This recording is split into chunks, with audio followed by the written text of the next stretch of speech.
I'm gonna I'm get douche cranking it. tube I'm going cranking so it I can on. watch Here the we chat. go. And boom. Okay, good. Live. I'm gonna hit record. Let's do it. Here with the great Steve Falconer once again. Stoked for this one. Always a good time with Steve. I'm gonna hit record, gents. Let's do it. View. Boom. There's two settings here. Okay. And boom, we're back for another episode of AlphaCast. I'm Mike Winner, and I'm here as always with the maestro of the Alpha Vedic Symphony, Dr. Barre Lando, coming to you live and direct from the great state of Jefferson, where freedom reigns supreme up here on the Smith River. Glorious summer day. The temps have dropped, Bear, at least over here, thank God. It was a scorcher. Yeah, fog bank came in. We had to go out to the coast yesterday, and it was actually chilly with the fog. Hey, Mike, I have to ask you a question. Do you have your mic on? Oh, let me check here. You know what? I don't. That's a rookie move. I'm going to stop recording and we're going to start again. This is the Hey, you were right, Steve. Should have listened to you. There you are. There you are. Okay, Dude, there there you we are, are. man. Now I can hear you. Yeah. There we go. I was so excited to talk to Steve in the pre-show that I forgot to even put my mic on. Dude, Okay. that's slamming now way better. High from Okay. low-fi to hi-fi. All right, try There it. we go. Here we go. Let's start over again. Hey, this is you get to see the behind the scenes F up of DJ Winner here in the on the YouTube. Here we Steve, go. sometimes I have to learn the youngsters how to use all these new technologies here, so just bear with Mike. Good catch, Bear. Good catch. Here we go. And boom, we're back for another episode of AlphaCast. I'm Mike Winner, and I'm here as always with the maestro of the Alpha Vedic Symphony, Dr. Bear Lando. I just Coming to wanted to hear that part again, actually. you. Yeah, we're coming to you live and direct, truly live from the great state of Jefferson, where freedom still reigns supreme up here on the beautiful Smith River. Summer is glorious. The temps have dropped a bit. It almost feels like spring again. I'm looking at the forecast, man. We're looking at high 60s, low 70s for the next week, which is, I'll take it, Bear. It was a scorcher for a second. Yeah, some of my plants are very thirsty during the hot season, so it's hard to keep up with everybody. Yeah, and I am very much looking forward to a relaxing Father's Day weekend. Happy Father's Day to you, gents. And it's an honor to be a father and to have some progeny out there in the world as we hopefully do our best to have them carry on the tradition of the philosopher and the king. So, good work, my friends. And Stephen, what you have some little ones there. How many do you have? Well, I've got two, but they're not so little. My son's 19 and my daughter's 26 now, I think. So So I've I've two. I've made my offspring. There's So rumors all of out us there. have There's three. Well, rumors there might be a third one from a little time down in Biloxi, Mississippi, but it's never been confirmed. oh. We don't have the documents, but the more the merrier anyway. But I We'll think have we to should, look into yeah, that one. yeah. But yeah, later on, let's get into a progeny because that's a good topic. There's a lot of people who are afraid to bring children into the Yeah. world. So all So three of us have two each, and my kids are pushing 50 each of them, so I still call them kids. yeah. How dare you? How dare you say that word, that number 50? I'm on that same level. I know you are. Uh, but still as young as we could ever be. DJing, this guy touring, playing at bars all over Europe, and Bear, most wouldn't even know that your age is what your age is. And I will never say to you pushing 80, as you said in the past, because that's once again, as Dave Weiss has often reminded me when we're talking about age, that's a construct. It It's is. just a concept, right? And I never feel old until I look in the mirror. And it's a con because Yeah. it's Yep. to make you think that you're getting old and closer to death. So when you start associating with your birthdays, you're associating with a foot in the grave when, the three of us are a month and a Yeah, half away from let's 25 again. We'll get into that. yeah, definitely develop that, and I'd like to get into the physiology of aging too, which is also um completely under our direction, but man, indoctrination goes quick. Does it'll, yeah, let's save that. Mike, go for it. Yeah, and it's funny how, like, at school, just on that birthday tip, right? You sing the happy birthday song at school, as it's once again ingrained in you. It's not, about a solar return or anything like that. It's ingraining in that the cosmology too. And so yeah, we're going to touch on all of that today with Steve, as we're going to have just a fun roundtable discussion today. We just, for fun, we put on the title here, Disarming the Weapons of Mass Distraction. And that fits in perfectly what we're talking about with birthdays, right? The masters of deception are presently working overtime to foment chaos and confusion. Civil war in the U.S., genocide in the Middle East, and the balkanization of Russia are just a few of the theatrical treats well underway. There's nothing new under the sun, however, and current events simply mirror the cyclic game plan rehashed through centuries past. After being relentlessly hunted by faceless agents, a bewildered Butch Cassidy famously queried Sundance, his partner in crime, "Who are these guys?" The same question has crossed many minds in more recent times, as the undeniable antics of a predator class are now beginning to dispel the collective hypnosis. AlphaCast friend and audience favorite Steve Falconer returns with his incredible depth of knowledge to further expose the duplicitous machinations of these shadowy villains and the black box sorcery they use to maintain their power, as we sort of blow out the whole scientism myth today, which is the infrastructure that they often use to keep us under this spell. In the last few shows with Steve, he identified a diversity of complicit players in secretive sects to paint a revealing mosaic from ancient times to the current globalist agenda. Rather than adding to this already comprehensive historical analysis, we've decided to conduct part 3 in a roundtable discussion format. A growing portion of the populace is feeling a palpable and foreboding tension, so what can we do about it? The fact is, we have always held all the cards, and this endgame is being played out exclusively on the mental plane. Weapons of mass distraction are the deadliest of all, and this AlphaCast will focus on the reemergence of ancient truths that we can use now to counter the agenda to usurp the life force of each and every embodied soul. Steve is a prolific investigator and the voice of Spacebusters on YouTube, BitChute, Odyssey, and Vigilante TV. He is also the author of the children's book, The Dukes of Dents, available on all Amazon platforms, and a former writer and administrator for Truth Serum News, where he wrote under the pen name Are You Sure? He is a former Chicago native living in Copenhagen, Denmark, a music teacher, and a full-time touring musician. He's a father and researcher into all things hidden, esoteric, and out of the ordinary daily experience, with a gift for debunking or demystifying occulted information. Steve is also very busy right now, about to release his, I think, third and final film on this topic, Steve, to put the globe finally back in the box, huh? Barre Lando, take it away, my friend. Oh, I'd like to hear about that one. Steve, so awesome to have you here. Always fun and an experience I look forward to. I love, before when we were chatting, you were saying, well, I don't want to just ramble on today, but I love your ramblings because, I always get so many great downloads. But, we're at a point, all of us, I feel that we have so much information that it might be a little bit overload. And yeah, we know there's there's real dickwads out there that are, trying to torture us. Okay, I get it. I'm over it. But what are we going to do about it? So, to go into more of a discussion on what we bring to the table. And yes, we hold all the cards, not you, Donald. It's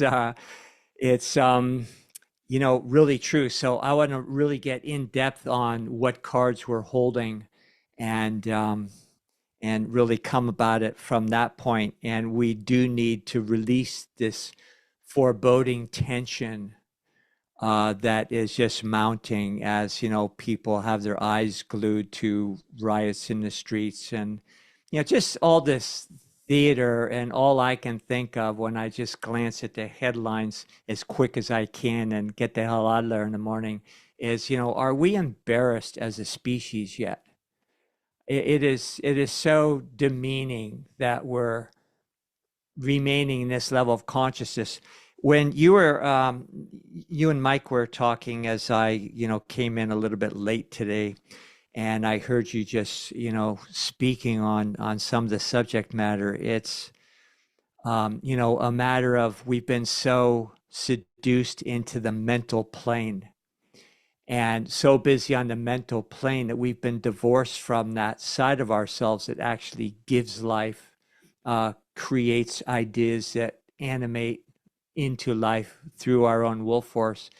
And I came into the academic world through the back door, and if you don't mind me just getting a little personal to try to get this off, um, never cracked a book all the way through high school, even though I went to parochial school. I was smart enough to learn how to cheat and fake and, just stay eligible for football so I could get my sports scholarships. But, my saving grace is I did come from the athletic world where it was just like being grounded in your body. And what I discovered in the process, because I did like to approach my training on a scientific level and do research when it came to that sort of thing, is that I started connecting the dots that my intentions were creating changes in my body before I could even get to the track or the gym. And so I started like, oh, there's something to this as far as an inside out job. That translated into medical studies later on when I opened my first book.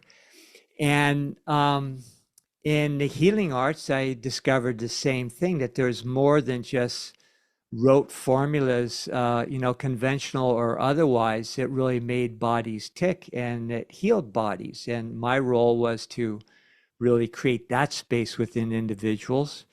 And then, sure enough, I found the same thing in farming. Things kind of grow when you resonate with what you're working with, the divas in the yard, and they just kind of vibe in with you. And if you put out good vibes and really relate to them on a fundamental level, they grow wonderfully. The same thing when I make things in labs, just like the old alchemists, they realize that, well, it's not just, turning on an apparatus and or a distiller or something. It's they understood they had to merge with the process and then understand through that they made very special things, and at the same time they learn more about themselves. So I think that's what we're going to talk about today. And unfortunately, most folks now that are embarking on a career in medicine or otherwise, come about it from a completely compartmentalized, mechanistic, mental plane approach where all the parts are separated. And here's the last thing I'll say: the true agenda is to create separation, and separation from ourselves and our higher electronic body that's animating us every second, separation between ourselves and family members, separation from our understanding of nature by, creating little components that we memorize and say that's how things tick. There's separation is the grand illusion, and so we are in the process of making ourselves whole. So forgive that lengthy intro there, but I just wanted to set the stage. And I know you gentlemen are the best to talk about it with. So, Stephen, welcome. Thanks for being with us. What say you? Thanks. Yeah, you too. It's great to be back. You guys are going to laugh because I didn't see your title. Mike and I were kicking around like, what are we going to call this? And I didn't see your title till earlier this afternoon. I had a thought this morning I wrote down. I thought there is so much focus on what the bad guys are doing, right? That we don't spend any time focusing on what the good guys, us, should and could be doing. And we're all told about the revelation of the method where we're told they have to show you what they're doing because that relieves their karma. And I say, no. they show you what they're doing because they want to scare you and paralyze you with fear. Because when you sit around, as you said, watching the daily play by play and worrying about what happened now with this and that, you're not doing anything to help get yourself out of the jam and the bind. So they paralyze you and scare the shit out of you with fear. To me, that's revelation of the method. And really, they're the Wizards of Oz. They are wizards and sorcerers. People don't understand. These people know magic and the occult. But the joke is, we're wizards too. We're magicians. And I think if we really want to change the world, it's really time to stop blaming who's doing it and whatever, and stop talking about the physical. And we need to get into the esoteric studies. We need to understand magic. We need to understand what's really going on in this realm. And we need to elevate ourselves to white wizards, because we have a more powerful magic than they do. You know, magic is magic. But so it's really funny you're saying that. And I was the same in school. I think the really intelligent right brain people could feel that school was left brain bullshit entrapment. It's the creative people who learn how to cheat and just get their way through the tests in school and everything, right? To me, it's the most indoctrinated people got A's, straight A's and everything. The people I know today who are awake, you ask them what was your grade point average, they were like C minus. You know, they were just like you. They're just like, get me the hell out of here. Like, what's the minimum of this BS I can do to get out of here? But so yeah, I think like clearly we're all on the same wavelength today. So I'm looking forward to talking about what is reality, what isn't. And the medical is the same, just as you're saying. You know, these people are making us sick because we're worried all the time. Quite a lot of our illness is coming from the fear. We just saw it with COVID, right? Like a lot of people were sick, not because there was a thing flying around the atmosphere, but because they were afraid there was, and it was going to get them. And you know, I think that's where we're going. But yeah, I'll shoot it back to you on your thoughts. I think I we're just want calling to it the say one lights thing. of the round table. Yeah. Yeah, the lights of the round table. I love that, Steve. You're glowing, my brother. I was just gonna say, funny. Speaking of Wizard of Oz, I saw this funny meme yesterday of Alice in Wonderland hanging out with Dorothy, and or Alice is like, "Oh, if you could only know the shit I've seen." And you know, and it's the like hanging out together, and that's what we're doing here, right? Like we've each gone down the rabbit hole in different ways. And the beautiful thing about right now is, in many ways, thanks to the internet, is we all get to share these ideas outside of the typical restrictions of locality, which has kept everybody sort of in the dark. So this is a magical time that we get to just sort of open it all up, and we've got the chat, you know, flowing on this stream right now, and people are dropping in their ideas. So yeah, right on, man. Like it's now's the time for us to really explore ourselves and do it on our own. And who cares what those sorcerers are trying to do, because you're right, it's a consent based system too. They put it out there because they want us just to consent to it, and as you're so rightly saying, typically through fear. Yeah, and yeah, the convid, you know, people are trying to claim that the convid scam is going to come back in some way shortly, and I got to be honest, man, I just don't see that. They're going to have to pull something different off. I don't see that happening again. I think too many people have woken up to that BS. Yeah, we aren't even falling for the riots. I mean, everybody knows, you know, these aren't organically happening, and you know, but they're not going to stop. Here's the thing, though. You know, we're talking about this is a war on the mental plane. You have the you know, the different levels of ether. We'll throw in a little bit of real science, and it all starts on that mental plane. We can get into folks like Walter Russell. Not that he had, you know, the truth about everything, but he had a great way of demonstrating certain things that proved out true. And on that mental plane, that's that any sentient being that has the ability to have an idea can create an electrical event, you know, which then polarizes, creates resonance, and that starts a whole etheric mechanism. But that etheric mechanism only goes so far past the thought bubble unless it has mana behind it. and that is our feelings. We are feeling creatures, and what we have experienced is the fact that we've gone along with allowing ourselves to be dragged into a mental matrix and divorced from our own feelings, except for the feelings that they inculcate, which is fear and conformity. If we, fear if we don't conform. So that feeling really is no different than someday we have to stand up to these fears, and we can't think our way out of this. And it's no different than going to school when you're a kid and there's a bully and you're terrorized, you get sick to your stomach just with the thought of going to school every day. But one day, for some reason, you mustered up and you just punch that fucker right in the mouth, and he never bothers you again. That's where we're at now. We don't have to be violent or anything else about it, but in our feelings, we have to bring that kind of resolve that I am not going to succumb to that fear anymore. And it helps to muster up that will force by knowing the truth of who we really are in the first place. So I'll turn that over to you there, Steve.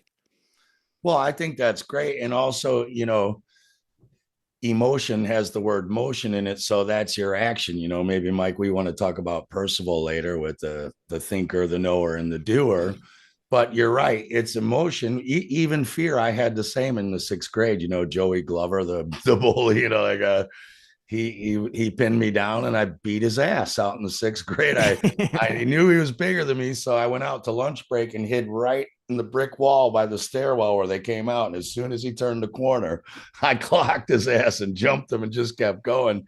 And he didn't mess with me anymore. And I was scared shitless. So fear can be a really good emotion as well, so long as you utilize it for some kind of positive motion. But yeah, that's why I'm saying I think they keep us all in fear, but you have the care too, and love. And there are plenty of emotions that you can have. When you read like The Brave New World, Huxley, they just bombard you with so much information that you can't care about anything. You're like, well, what do we do? Save the whales, no nukes, which aren't real anyway. But every day they give you 6,000 things to be pissed off about. And then how can you care or be a champion of any cause? And I think that's one of the crippling things they use. And that's what I'm saying. Like what you're saying is exactly right. All is precipitating from mind into the physical, through spirit, through light. And then we get trapped just in the physical. We forget our power.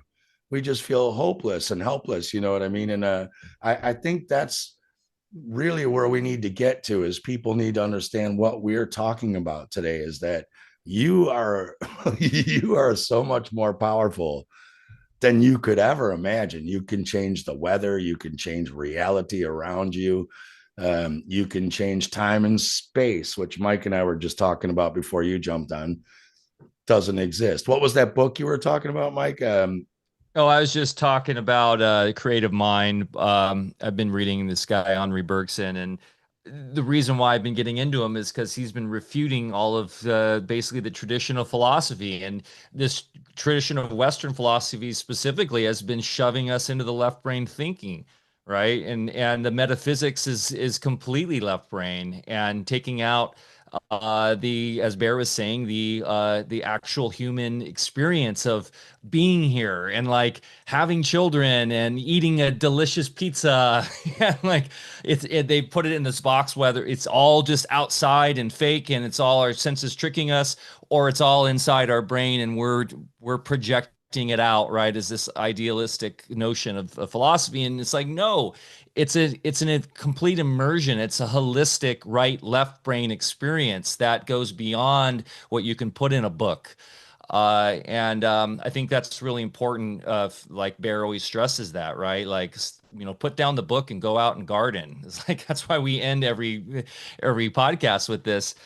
But it's the emotion is, I think it's important for us to really understand how we use this body, right? This great intelligent machine, if you want to put it that way, or really it's beyond that. It's just this like grand design from the creator. Because like what I've been saying a lot recently is on the left brain thing, and why they've so focused this forever is they really want us to believe AI and all of this machine learning stuff is actually intelligent and that it can actually run the world. It doesn't breathe. It doesn't have corpuscles. It doesn't have a glandular system, right? It's not organic, and it's it's way more to this reality than the brain and then cognition and the idea that everything is computed in this binary language. No, the reality is so much more, and I think that's what the alchemists and the real sciences were really getting into, of course, for thousands of years. What do you think of that, Bear? Well, I'm teaching myself how to use some apps that are AI so I can do some things with it in Photoshop. Got some projects going on, and it's fun. But it's been interesting because I'm talking to AI a lot these days. And what I've learned is it's not that smart. And I have to keep asking questions from different angles in order to get it to do what, it can only, in fact, it really resembles a lot of my classmates in medical school. Classic. It's, Yeah, it's yeah, just it's a mimic machine. It's just mimicking what the teacher says, right? It's just yeah. spitting back to what they want you to know. So I realized that, okay, it's a valuable experience that I wasn't even, anticipating before I started playing with these apps. But I'm learning firsthand now what it's like to deal with the Borg. And it's Well, that's I don't. It's such a good point you made. It doesn't think what the sentences it can put together are coming off the internet or wherever the hell it's the internet.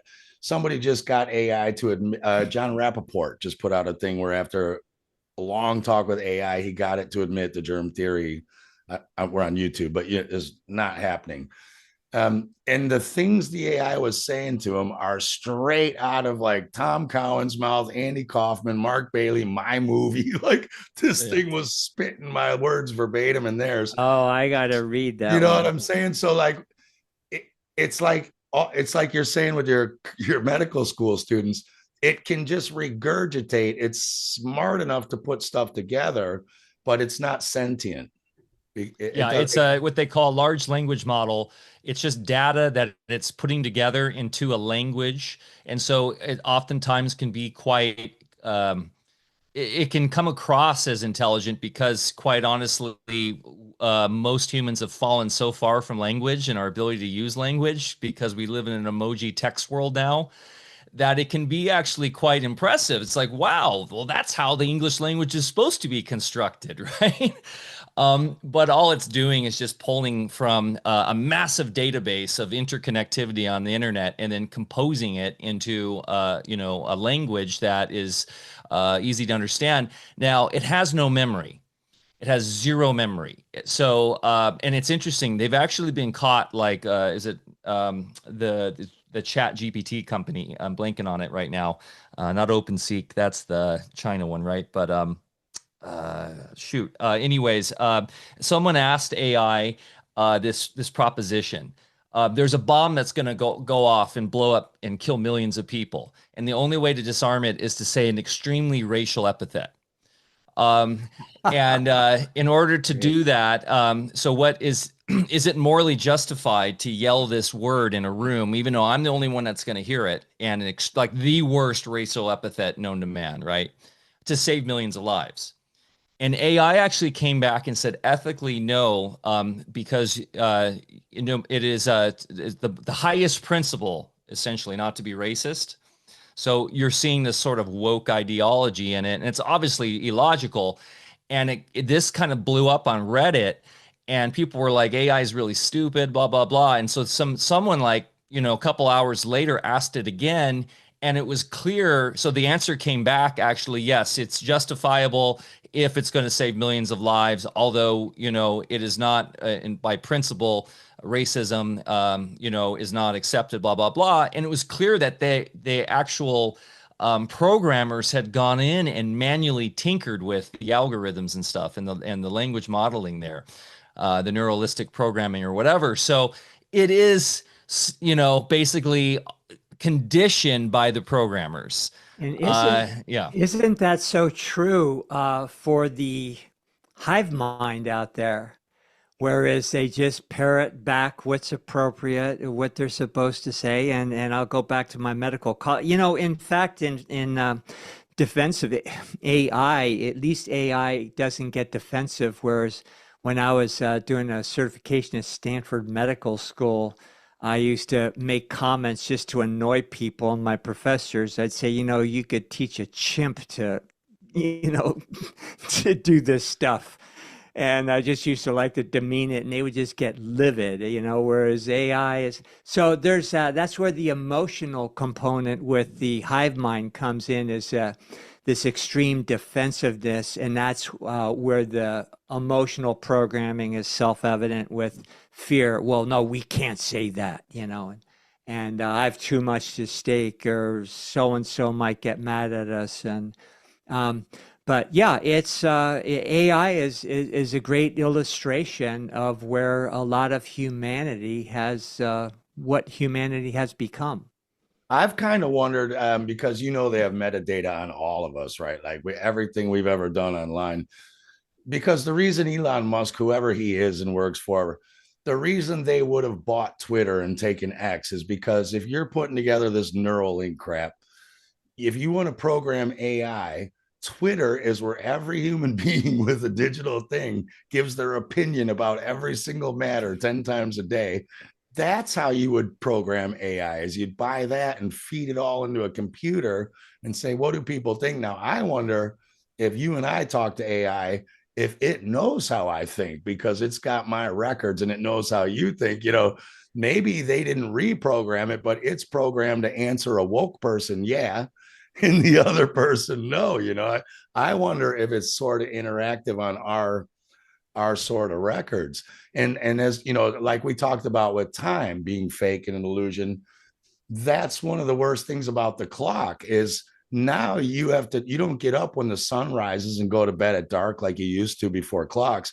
You get an alarm clock waking you up at 6:30 in the morning, like you got to go to work and get in the shower. You're like, fuck that, man. It's dark out. I'm not going.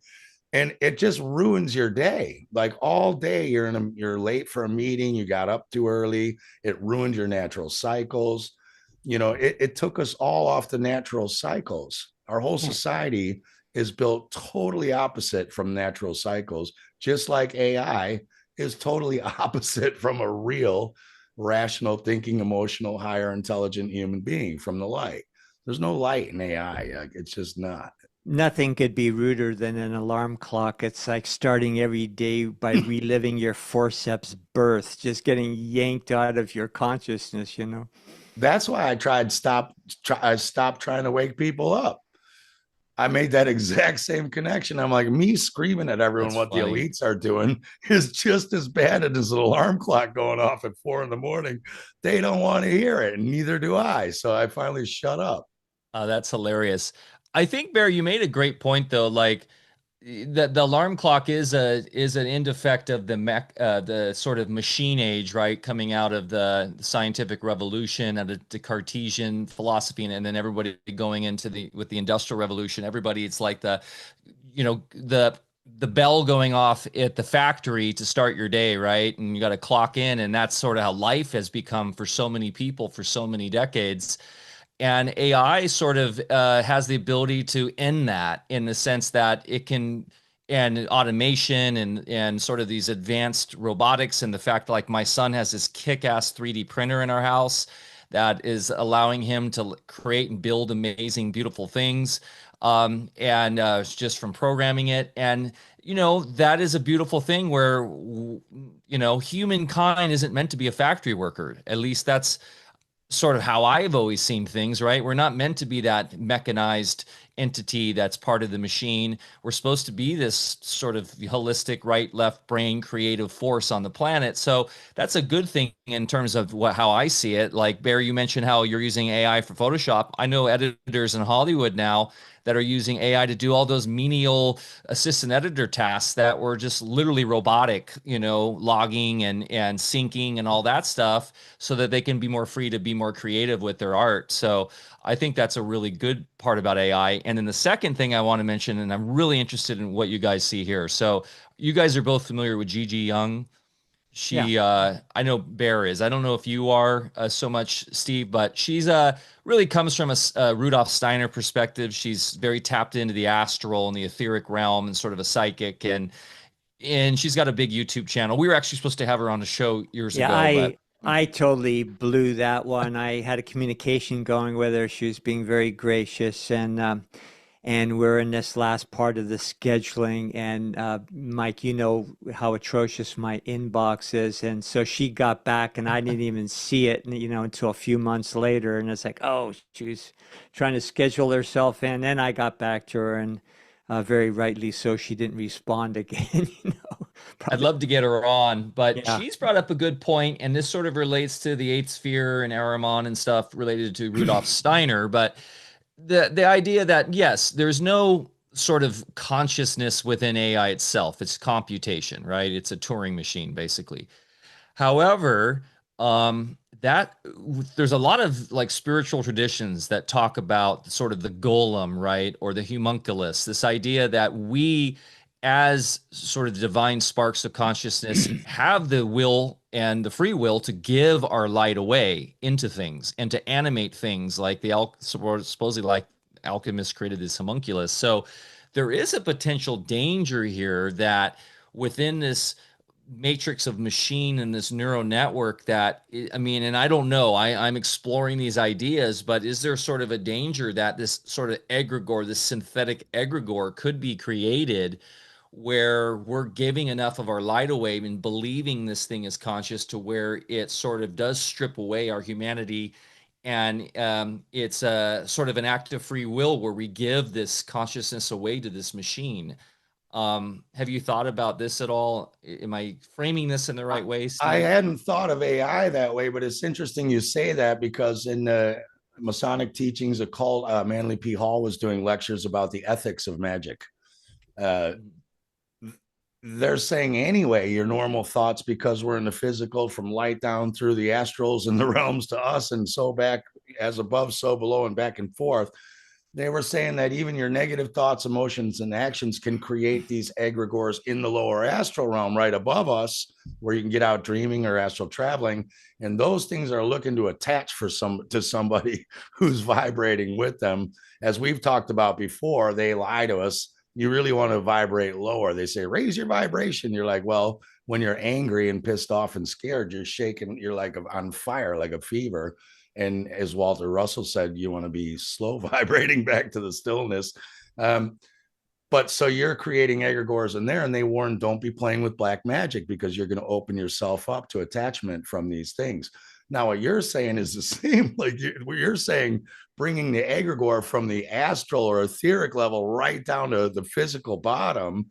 And I see this as a danger because instead of Skynet, like the AI is going to launch the nuke codes, and we know there's no nukes to launch, but what AI can do is it's going to atrophy everybody's brain, because you're not going to have to think about anything anymore, because it'll think for you.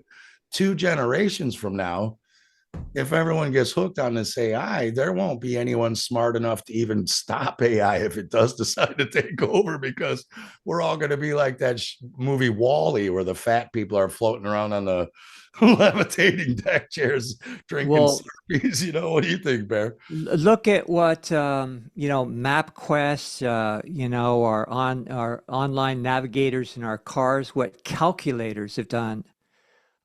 People used to just work out math problems in their head. They actually used to find places without a little voice telling them where to turn next. I see people using them walking around on the streets, and having their phone tell them, where to walk next. It's like, what you're saying is absolutely true. A little thing I'd like to bring up from my experience in treating bodies is there is something extremely real that I became aware of, and I had to for my work, and that is the existence of entities. Now, entities are when people focus in the lower astral plane with an intensity strong enough to create an energetic phenomena. Now, these energetic phenomena take on a life of their own. I was first made aware of these when I was learning first transition from conventional into bioterrain principles with studies from the old German school. And, they had names like doppelganger, which was when, somebody projects a lot of negativity onto another individual. And it may not even be a black magician, although they have it down to a fine science, but just somebody that has a little, rankle about somebody else and an obsession. So we had a whole categorization of entities with different names, doppelgangers, obsession, and so forth. And we had about a half a dozen of them. And we, very often had to go there and to create effects in the treatment so that the biotrain was no longer hospitable for that parasitic entity. So it would dissipate and wither and die. And sure enough, it really helped people regain their health because it was no different than a tapeworm that's robbing everybody, your nutrition and also dumping its crap in your bloodstream. And entities are extremely real. I had one experience, I'll just share this. I might have shared it online one other time. I was working with a gentleman by the name of Alan Beardall, who was the father of clinical kinesiology. And he was one of these once in a few decades kind of, geniuses. And I was in those pioneering circles with him, and we were up at Lake Oswego in the clinic there, and we were already working with entities. And, not that that's what our preoccupation was, but we know we had to deal with it like any other parasitic thing. And he came out, and there's a couple of us, in the hallway, and he looked over his glasses like he kind of does. He's a real cerebral guy, and he had his clipboard, and he said, "Guys, come here, I want to show you something." And so we walk in, and we both, our jaws dropped to the ground because there's a lady that was on a treatment table, and she was literally hovering, levitating off the table.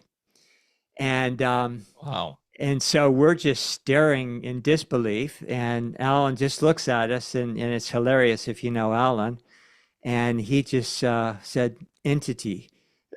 And so anyway, we went through a process, and then the lady ended up flopping around and landed flat on the ground and woke up like, what the hell just happened? So those things are very real, and they can have an energy force so strong that not only can they affect your health, but they can create phenomena. And of course, the Catholic Church and places like that, you bring in the priest and the folks that are, can cast Satan out and all that sort of thing. They don't tell you, well, actually, that's the shit that you're creating by just dwelling on these lower emotional toxic thoughts and projecting them at yourself, other people, and so forth. And yeah, there's some black magicians around there that have elevated it to a more refined science so they can create even more traumatic results. In osteopathy, we had ways of dispelling these energies with the osteopathic hands-on treatments. We called them cyst, osteopathic cyst, energetic cyst. And they're like a little ball of energy that, becomes very detrimental. So what's that have to do with AI? Well, that's something that is not created to be an independent co-creator. It is something that is given life, but can only do things that are limited within the realm of how it was created. AI is the same exact thing. And I don't know if that, works or makes sense, but I think it does. Yeah, I see also as part of what is going on, like we said, we want to give solutions to everyone what to do. What's happening when they're distracting us with all their news stories and all this crap, whatever the flavor of the day is. The underlining thing that's not being talked about is the transhumanism technocracy agenda that's slowly unfolding every day, no matter if Donald Trump's fighting with Netanyahu now or whatever crap they're feeding you. That is what's going on. That's my only real concern with AI is it's part of that. Um, and it's very real. Now, you remember Alan Watts, the philosopher? Oh, I love him. Yeah. Yeah, I loved him. Were you into him, Mike, or what do you think of Yeah, him? yeah. I mean, the non-dualism stuff's really interesting. I think there's a place for it, and it's funny. I almost dropped some Alan Watts over my DJ set at Confluence. He's got such a great voice. He goes That would great be over like amazing in a progressive house. DJ set. You ought to do that. Well, Oh one yeah. quick idea I had, I was telling Alex Zek, is I wanted to strip out like really good, because that's people have done that with Alan Watts, but I wanted to strip out really good little bits from our podcasts of like a Steve Falconer, Barre Lando, Andrew Kaufman, and put that over some of the breaks on my set. Only people at like Music and Sky or would get that, but anyways, no, I just need Steve on the mic singing over me. That's all I Stevie need. Young already dropped me into one of his from one of our talks. He's already been there, man. Nice. But there was a lecture from Alan Watts in 1970, 71. I was born 71. It was on transhumanism, and he was neither for nor against because he's an it is what it is kind of guy. But he was saying like eventually, you're gonna watch television, and it's not going to be enough to see the woman dancing. You're gonna want her in 3D, and they'll make that technology, and that's not going to be enough. You're going to want to dance with her, and suddenly you'll feel her, and now you're going to want her to kiss you and talk back, and it's rolling and rolling. And he's saying all this technology is really just an extension of what we used to be, psychic, telekinetic, on an energetic level, not all physical. He said we're desperately trying to connect back to what maybe Percival was talking about with the fall of man. Maybe we had a totally different nervous system and no organs and just were not like we are now. And he said he thought that all this technocracy, transhumanism was just a natural extension. And he was very new world ordery, but not in a bad way. He said, you know what, in the end, when we all merge through machine as an extension of our psyche and body, you're not going to be able to lie anymore. Even the elites aren't going to be able to do bad things because you're all going to be spied on and know what each other are doing because you're connected. And he said, in the end, that will actually eliminate all the nasty crap because there's no more finger behind your back because you can't, because everyone will know what everyone's doing all the time, which is real The new only world problem order. I have with that, Steve, is just knowing technology. If it's closed source corporatized technology, no, all the peons, all the slaves will have to be fully transparent. But then the guys behind the levers, they get a pass, you know. Yeah, the Wizards of So Oz. They don't. It's funny enough. It can't see us for some reason. I don't know how that worked out, but yeah. but I thought it was. in the natural world of true psychics and stuff, no, you can't block that, right? I mean, there's stories of people like who doing astral projection and stuff have gotten kicked out of someone's room that was more aware. So yeah, you can build your faculty and your skill set up to protect the other sort of states of reality so that someone can't come in and spy on you in the astral. And it's just like another skill you can learn. But yeah, the natural world is open source. Yeah, And that of Alan course, Watts, I don't know. what we're really here to do, I believe, is to master our all facets of ourselves. And let's just say we go into this AI world where everything is open and we can't lie anymore. Well, that robs us of learning the self-discipline of harnessing our emotions and using those emotions in a way, even when you think of the most despicable people out there that are doing these ridiculous things, where you don't have to like them or what they're doing, but you can understand them as a powerful spiritual being, misguided perhaps, but like the Nazarene once said, see no man after the flesh, which means exactly that. You know, you're looking at who they really are. And when you relate to all life forms on that level, not only are you uplifting them and giving them an opportunity to free themselves from bad behavior, but also elevating yourself in the process and developing that level of mastery so that on another level, someday you'll have the opportunity to be taken out of quarantine and to go create elsewhere in, the universe, bigger and better things. So, yeah, AI just isn't the answer for anything as far as I can see. So it's like stunting us, kind of almost. It's just going to Yeah, prolong it pretty much. exactly. These entities you were talking about, Bear, they remind me a lot of, was his name Jerry Marzinski, you know, that psychiatrist who was Yeah, treating schizo, the 12 personality he was seeing these black entities too. One lit a fire like a lightning bolt went up the ceiling, across the ceiling, and dropped in the garbage can. And his patient was like, "Did you see that?" And Marzinski was like, "Yeah, did." Like Mhm. the crazy guy couldn't believe he saw it. Is that what you mean? Like, do you think these are like the jinn? Is that the same? The jinn or the genie, the jinn. Well, they aren't self-conscious co-creating beings. All they can do is replicate the thought and emotional energies that went in to create them and become intensify over time where they take on a life of their own. But no, it's not like they become these manipulative kind of demons that are going to overcome mankind.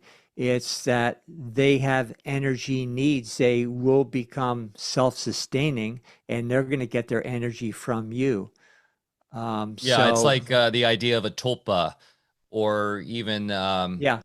yeah, this idea. So it's a thought form, basically, and it's requiring a bit of your light to keep it going. It's I think that's what's interesting, and if you look in the spiritual traditions, is that there is a vast different qualitative sort of array of different entities that go from specters and spooks to disembodied people that are stuck right after their physical body perished, to thought forms that we've generated here and that are living in the astral. There's all this different array of different entities, and that's why a lot of very wise folks that are understand this have always cautioned people around like the sort of spiritism and going into seances and things, because you're opening yourself up to a vast array of all sorts of different entities, from jinn to thought forms to just spooks and specters that are stuck, that want to basically are hungry for your light, because you have embodied direct conduit of the light of intelligence, the creative light, and all that. So, yeah, it's a vast world out there of unseen stuff. I'll tell you Yeah. that. There Man, are there are disembodied spirits too, people that Yep. have embodied and they get caught in that lower astral realm because of, whatever they're experiencing. And sometimes it can last quite a bit of time. And Yep. that's why it's dangerous, as you said, Michael, to maybe get into channeling, and you might even think you're getting uplifting things and you're channeling beyond Ananda or something, but in reality, you might be getting played with. That's why the masters said, yeah, not a good idea. And by the way, real masters are not going to come forth through channels in the first place, because that would open the door for more people to keep, trying to do that and get into trouble. So, yeah, all sorts of realms of energy out there, our own creations, as well as real folks just stuck in very undesirable places. I think that's one of the problems we're at right now is this conversation alone. You could, if 3,000 normal people from all cross sections heard this, they would think we're freaking nuts and out of our mind. They wouldn't even know any of this exists. This is the movies. They wouldn't believe it. And my thing is the people who shouldn't be in charge but are in charge, they do have wizards. We talked to Christoph Melchizedek at Anarchapulco. He's in there fighting their wizards. Like, this shit's real and people don't know it is, and they're using it against us. And that's what I'm saying. We don't have the magic. We don't need to use their magic, but we have another kind of magic. This is totally like the dark side and the force. This is Yoda and Darth Vader shit and the Emperor. Like, um, I think we're in trouble because we're worried about physical solutions to what are spiritual problems. And because most people don't know we are spiritual, really, they might be religious or have a religion, but really, do they understand like light condensing into body and spirit? Do they really get it? And what do you mean astral and etheric and entities and all that? That's all Netflix, isn't it? Hollywood. Um, so how do we get people to understand this shit's for reals? You saw a woman levitating on a table. For me, that's good enough. I don't think I would have stuck around. We've seen the Indigo Kids, like we saw them reading blindfolded and doing all that for real in Rubik's Cube. So we know we have powers beyond our belief. But how do you think we get people to incorporate this again? Because the old magical schools and theosophical schools, when you read, I read a lot of books and audiobooks. This was just common knowledge up till about 1910. Like that, what we're talking about wasn't crazy. They even told you like how not to play around with these things and stuff like that. People used to know this voodoo and superstition. They knew what was going on.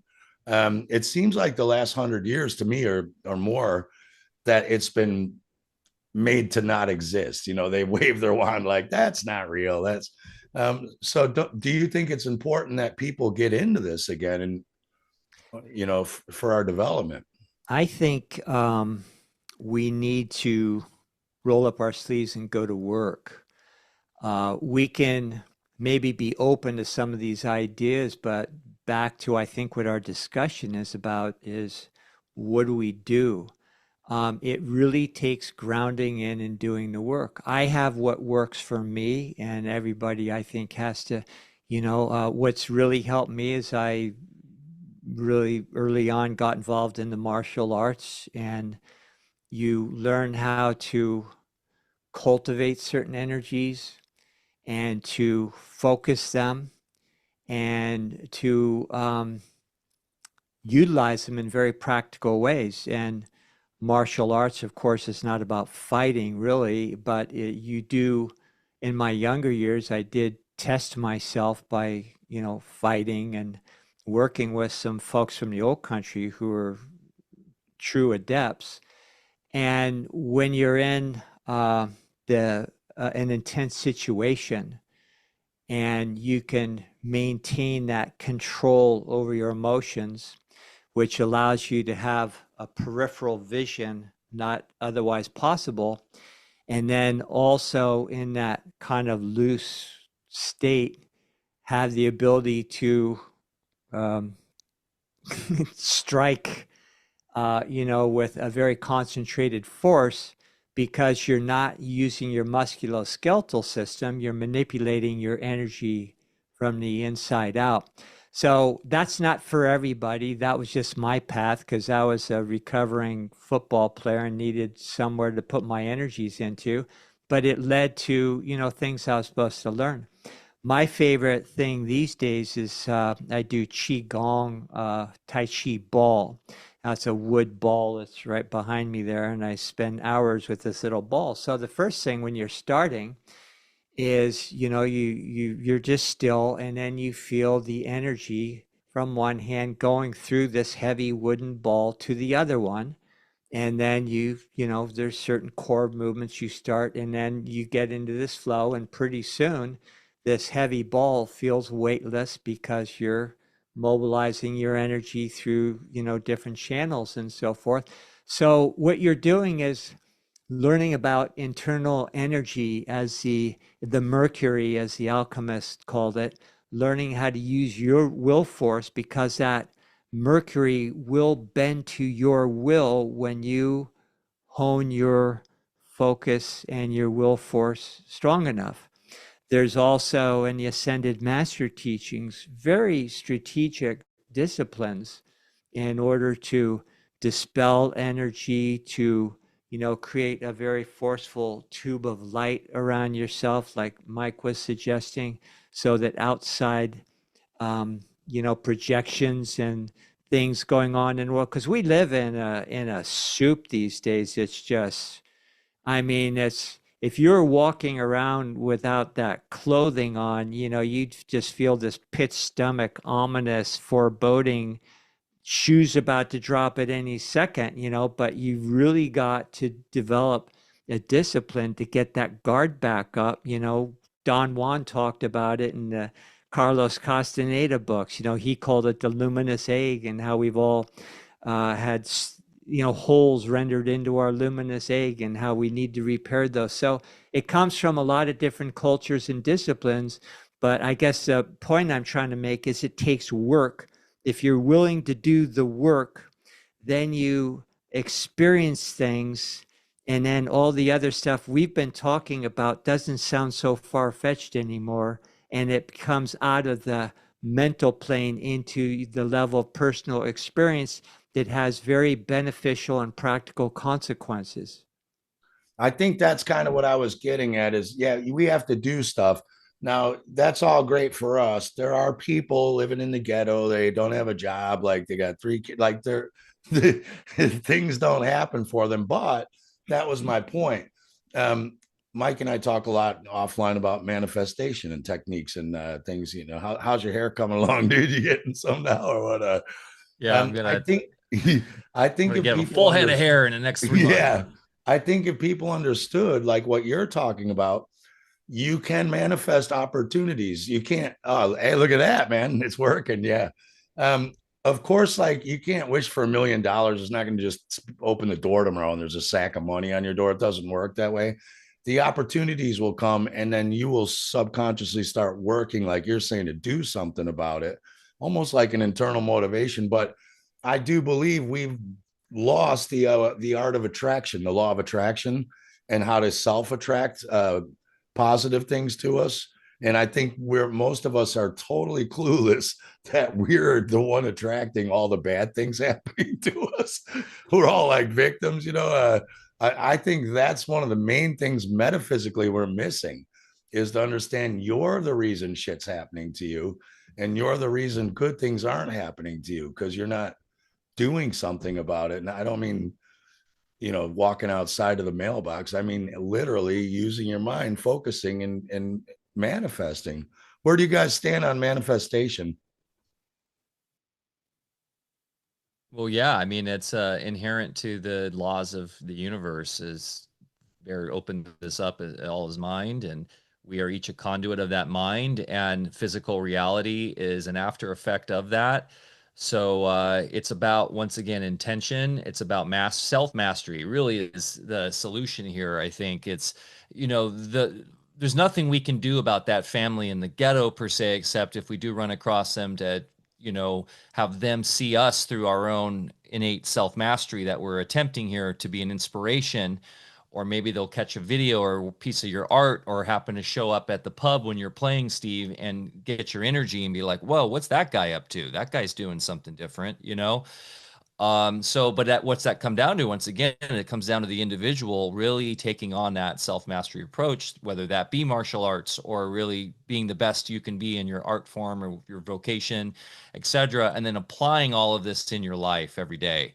And part of that, of course, is how you're manifesting your reality. So for me, it's just about trying to work on being the best dad, the best man I can be, the best husband. Really, I'm fortunate because I've found my vocation here, which is through Alpha Vedic and music and sky. And I think that's an important thing that people get lost in the fear and in all the trappings of modern times, is they feel like they got to go to university and get a job and wake up to that alarm clock. They have not even close to manifestation if you're stuck in that rigmarole, right? If you're in that mindset. So these are really basic things, guys. It's super basic. We always say, well, what about the poor kid in the ghetto or the baby that's born with leukemia, or so of course nothing can happen to us unless there are energetic events put in motion at some time or another, whether it's this embodiment or prior embodiments, and that is going to create those circumstances. And that's not a blame for somebody, a baby that's succumbing to an illness. But what it does suggest is that we are all having experiences, and maybe that experience, no matter how horrendous it might seem to those around us and how we might want to feel sorry for that person, we can certainly be empathetic and understand that who am I to understand what experience that individual needs in a long string of embodiments in order to evolve in whatever way they need. And that experience is, has to be exactly the perfect thing for them. And that also brings in the concept of time. We say, well, the individual now that isn't, maybe having the opportunities, so, that we're talking about because of their life situation, well, maybe that's going on simultaneously. And maybe, life, including embodiments, aren't sequential. I don't think they are. So here we are talking from a particular experience, and who knows what's going on with maybe even 1,000 or more embodiments happening simultaneously. And, if people think that sounds really sci-fi as well, explain to me what time is other than a construct, other than an idea, other than a belief system. Which will also get us into maybe a discussion about aging that, we're thinking of opening up that door as well. So I don't know what That's kind of comments like you have dreams there. too. Like, so if your body's laying in bed and you're out, whatever you're dreaming, I've been having crazy dreams lately. I've been falling asleep to audiobooks about magic and alchemy. Oh, great. I'm dreaming like some really weird Dungeons and Dragons shit. But how can you be in both places, like you're saying, and for all you know, you might be having 30 dreams at once, and you just remember the last one. What was that movie with Leonardo DiCaprio where they go deeper into Inception. yeah, like you're in a dream within a dream within a dream within a Yeah. dream. But those would all actually be happening at the exact, well, there's no time, but if you want to quantize, that's what Mike and I were talking about. Time is just quantum physics bullshit. Yeah. It's the quantum physics of the, let's call it the sky clock or the zodiac, right? Like that's we were laughing like that's my part of the swimming pool and that's your part of the pool, and you can put a swimming rope between the two, but the water underneath is going in and out. Like show me your part of the pool, and I Yeah, I think was that's saying, what we're saying. Yeah, go time on, Mike. as Yeah, as the flowing river of nature. We try to grab a piece of it and quantize it, right? As like I got a handful of water. This is my moment of time. Like we're trying to quantify time by stopping it into pieces in the same way atomism tries to quantify matter. And so what we're doing is we're taking time and we're somehow making it the same as matter in space. But as Bear says, that's all just a construct, right? And but what do you think about space? Without 2 points, which is quantum, there's no space. yeah. Grab me. Where's your space and my space without you and me in it? You know what I mean? I think it's all bullshit. All of it. Space, time. I don't think any of it's real. Well, yeah, and that's what Einstein was so why he was so important for the current time we're in is literally space time. Like he made, and yeah, so I think this is why it's such a great time to be alive right now is because we're having these conversations and all of that is getting thrown out and we're really getting to experience a whole new sort of renaissance of thinking. And it's exciting. It's exciting to see these conversations unfold and then putting into practice, right? But yeah, what's a practical, sort of evolution or, something that's coming out of this is, as Bear is saying, this understanding that we don't have to physically age. as we're just talking about birthdays and how old we are, right? Those are constructs too. And there is a lot of historical precedents for masters of the East who are still, there's, in modern times, men and women that are hundreds of years old, right? Because they've been able to slip out of that left brain construct of the atomization of time and then apply that knowing, that inner knowing, into their physical body, which is once again just an after effect, a construct in the physical matter of the sort of knowingness, the knowingness of reality is like, which comes from the light, right? It comes I from mean, that I noetic like light. yeah, I'm totally with you. Apparently, the Yellow Emperor of China, if he was a real guy, he apparently was on the books for like 1,000 years. That's pretty freaking old. Like they claim there are real records of this guy. And he was a Taoist. My favorite Taoist, he only lived to 70. He was drinking wine and fell off a boat and drowned drunk and was laughing when he went down. That's my guy. But Bear, I'd love to hear physically. So we were talking about we're all going on 25 again, right? The three of us were a month and a half away from 25 again. What happens physically when your mind keeps happy birthday? Oh, I'm 70, I'm 71, I'm 60. What actually does that do to your body? I'd really love to hear about that. Well, you have to go back to the mechanics of creation first, and where we can start off with Walter Russell with concepts from different cultures, but they all say the same thing, which is the only thing that can possibly manifest is what we give birth to, and then continue by feeding our energy into it. So if we are, and that's a very science-based thing that you can track as far as how that works. I've seen tumors, and horrible diseases and paralysis, people in wheelchairs from spinal cord injuries, paraplegics for years get up and walk. I've seen things just disappear almost on the instant, and sometimes on the instant when light bulbs came on, which was things that I needed to witness, which is why I did what I did, because that was my learning. You teach what you need to learn the most, right? So if we are all indoctrinated into a birth-death continuum, coming in helpless and going out helpless, and we see everybody around us live that out, and all of our institutions reinforce that in every possible way, that is an indoctrination that is very difficult to overcome. I've had experiences that give me little glimpses through that whole mirage, and it's enough to make changes in consciousness that are extremely valuable.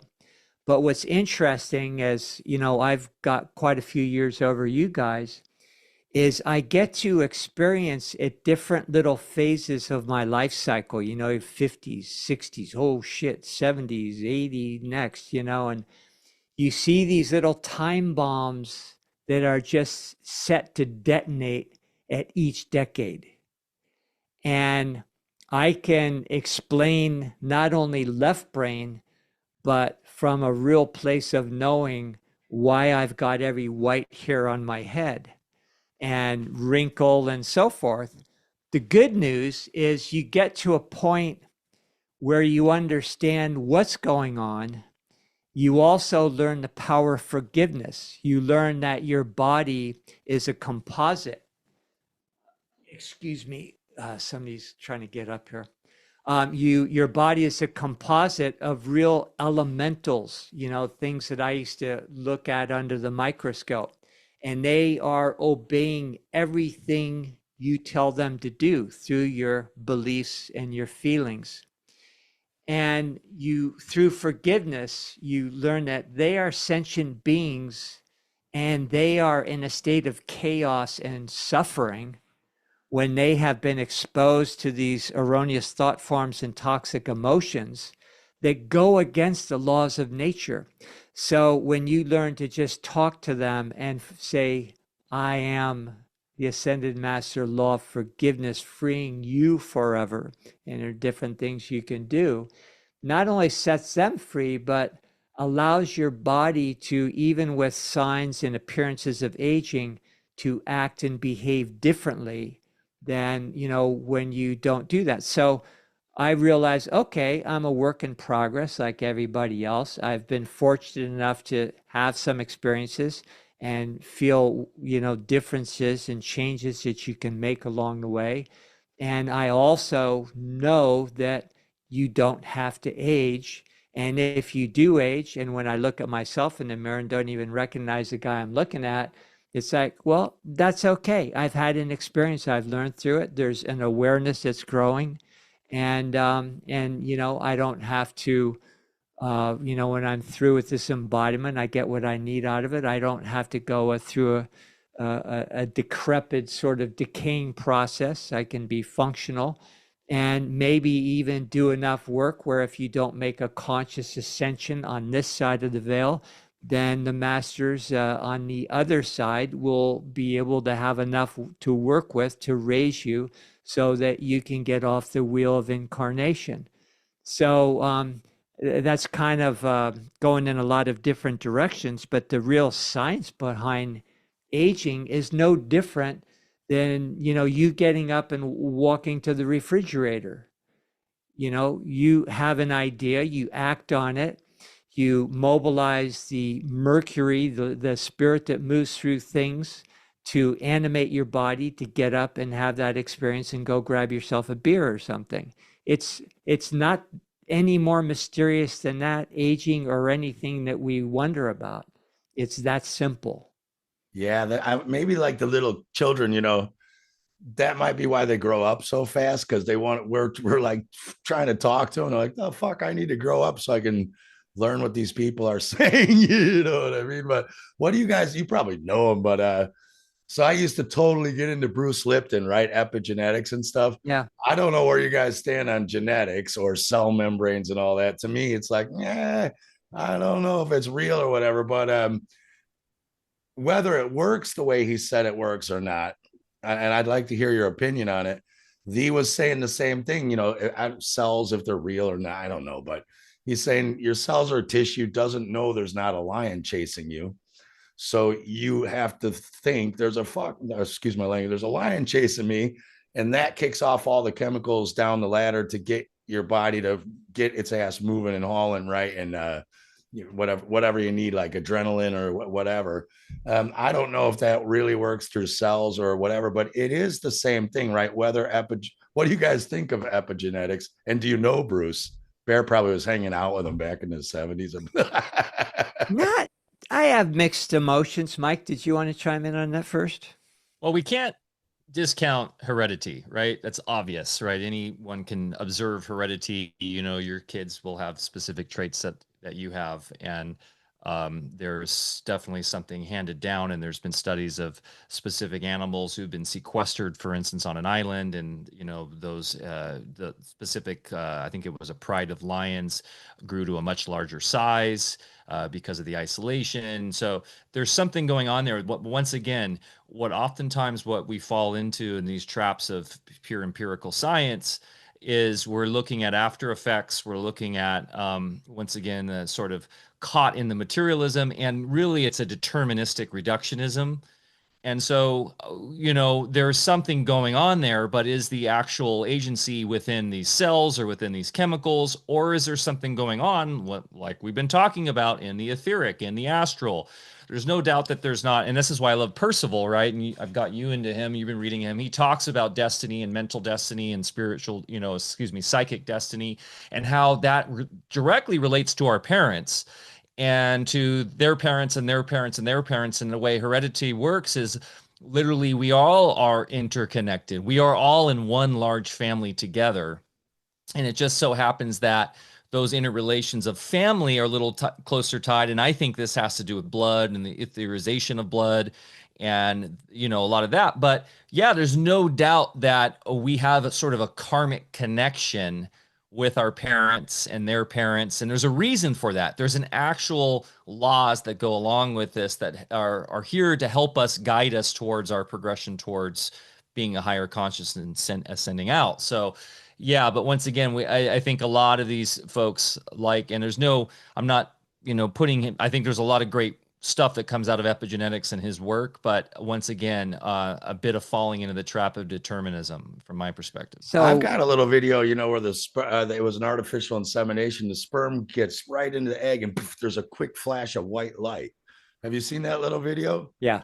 You see the light, and I'm like, plus what we know about water now, maybe there's water in the semen and the egg too. Like, I'm just wondering if all this genetic coding is like when that light hits, that is not the DNA. It's like that's the light coding, like you're saying, from your spiritual or more, higher etheric. But go ahead, Bear. Sorry to cut you off. I just got all excited. No, I was just going to say again, let's go back to the simple truth is energy creates matter. It doesn't go reverse.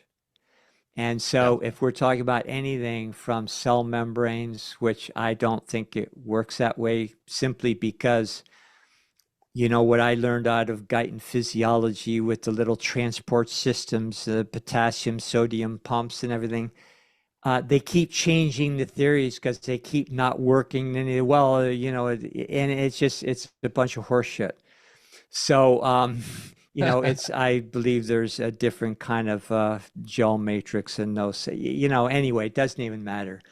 But the fact is that matter follows energy. And so what are we inheriting from our parents? We're inheriting energetic predispositions, which then give us similar physical traits. And then, the brilliant medics say, aha, that proves it, genes determine who we are, and that's what's passed on. No, not at all. That's completely inverted understanding of the way nature works. And so if you want to look at DNA, like anything else, it's pure light explosions, like you're talking about it. Now, if we're talking about an herb and there's a particular effect this herb has, and they take it, through all sorts of laboratory analysis and say, oh, we found this one little astragaloside that, makes this herb do what it does. It's like, well, you've extrapolated way downline into the material realm and isolated this thing. And what about all the mechanisms that gave that element birth in the first place and the living matrix around it that allows it to do what it does? Just like a liver isn't going to work that well all by itself. Well, everything starts with an electronic blueprint, a flash of light. And then when we're downstream here through our belief systems, through our technologies and everything, we keep reproving. It's a self-fulfilling prophecy. But when we get into the real full spectrum sciences, then we can have different experiences and come to different conclusions. And you know what? When you change your awareness from, in the right direction, then we can start using those technologies. And guess what? Those technologies are going to start revealing different things than they used to reveal. Yeah, totally. I mean, Rupert Sheldrake was the same, right? Mike and I were laughing. We were going to maybe try to call this talk Trialogues at the Edge of the Desk. But did you ever read that book, Bear? It was Rupert Sheldrake, who was the morphogenetics guy. Right. Terrence McKenna's Stoned Ape, which I don't believe in that because the deer and the bear up where I live in Scandinavia, they eat the little musket, the red and white mushroom. We're not going to have Planet of the Deer. They're not like conscious, Can you imagine the deer riding around on gorillas, Max? And then the other guy was Ralph Abrams, who's like, right. I think he invented chaos theory mathematics. Yeah. I think he's the guy that Jeff Goldblum character was based on for Jurassic Park. Oh, it's called chaos. You can't be, that guy. Great. But they did a great book where they just talked about stuff. And one of the solutions was, they talked about how could we rehab the entire education system. And they talked about having a world credit system. Again, all these old guys start to sound new world ordery kind of, but they were saying, like, instead of school, like we call it, you go out and do things and you get credit for that. You go sit with a shaman, in Tibet, or, you go over and work on a farm with so and so. Like, you go do stuff, and that's your university credit. In other words, it's an experience based education versus, regurgitating crap, because we are looking for solutions. And I thought something like that is a great idea. The problem is, how do we get everyone on board? The controllers love school just the way it is because it keeps us, like we're talking about. They don't want people with world experience education. But yeah, like, just thinking about it, if you guys could design an education system or even a societal system, I'd have one where, like, everyone has to do 15 hours community service every week. One week you're the garbage man, next week you do the streets, next week, and then that gets you your house and your basic foods and whatever. Then if you want to fly off to Tahiti or whatever, you can work the other whatever you want all week.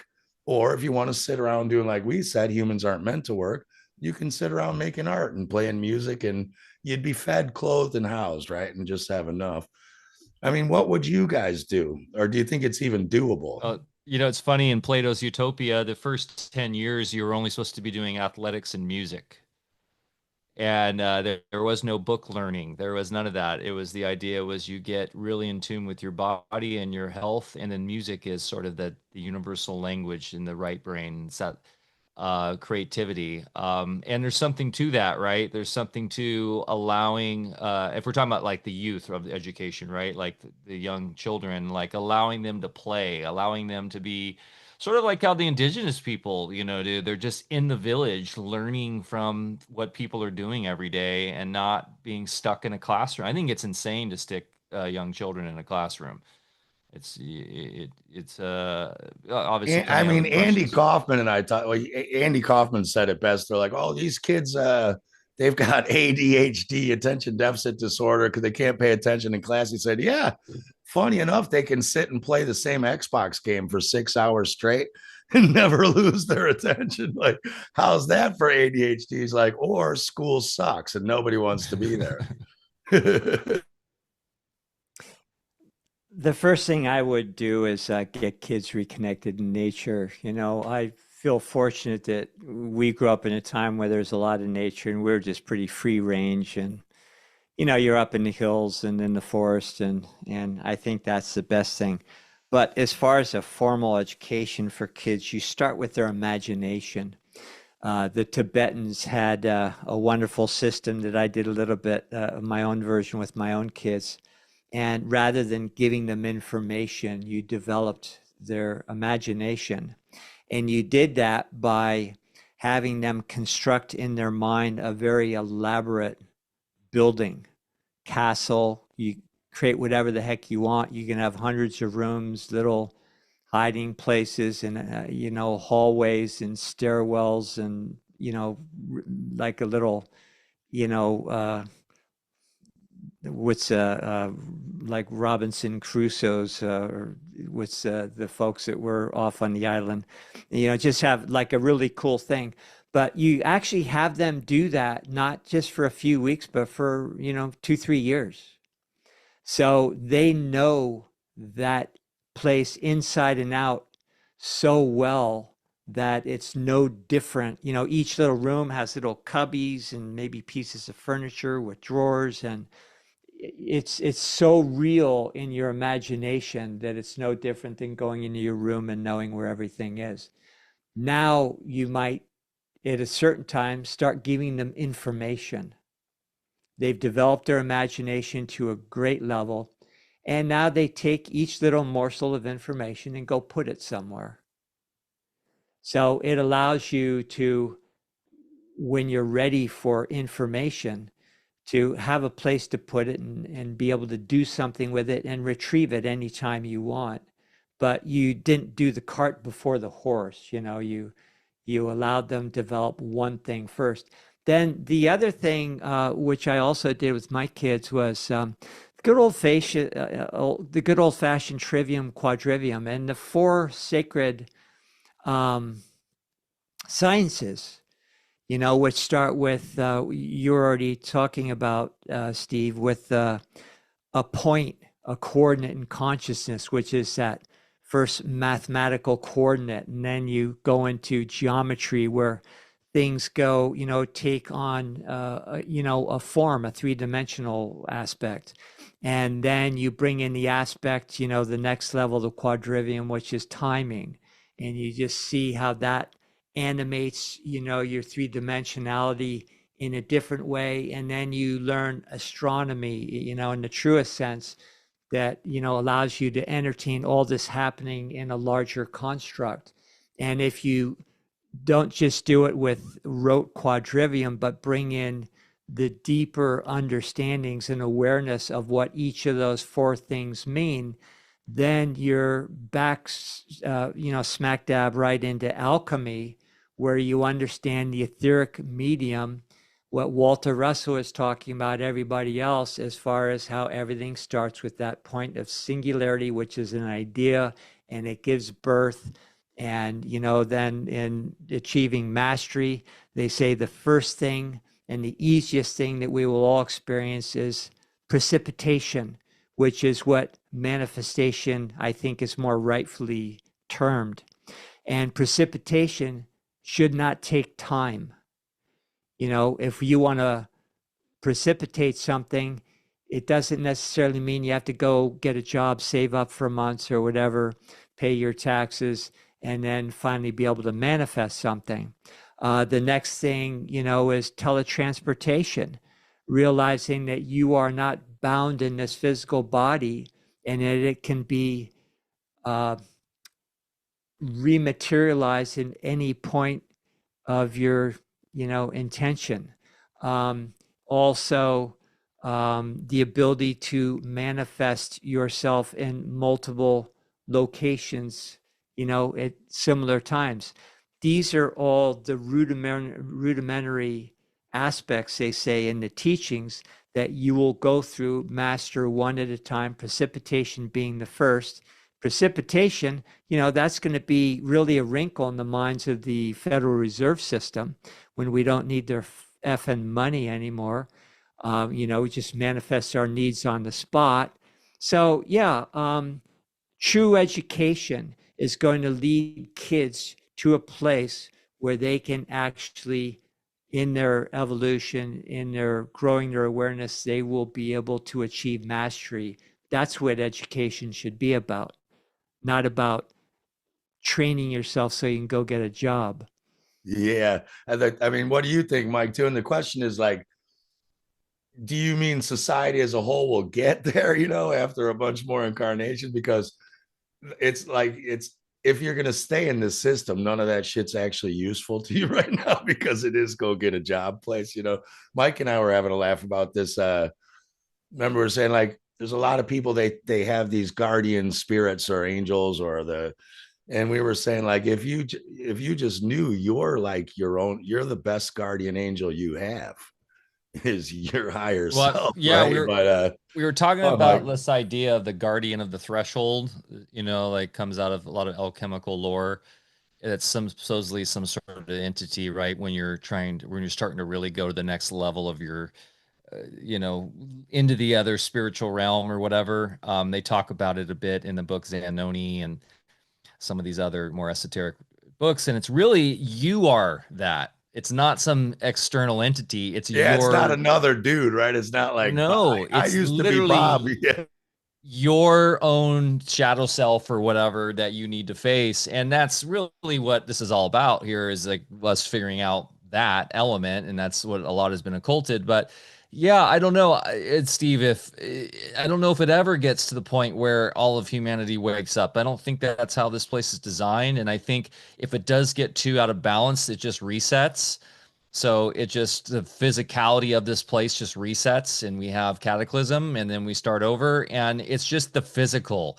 it's just literally the physical element here, and that's why it's good not to get too caught up in the physical materialism, because then we get into fear again. Oh no, the world's going to end, the poles are going to shift, it's all going to come to an end and I'm screwed, versus self-mastery once again, and moving on the next level.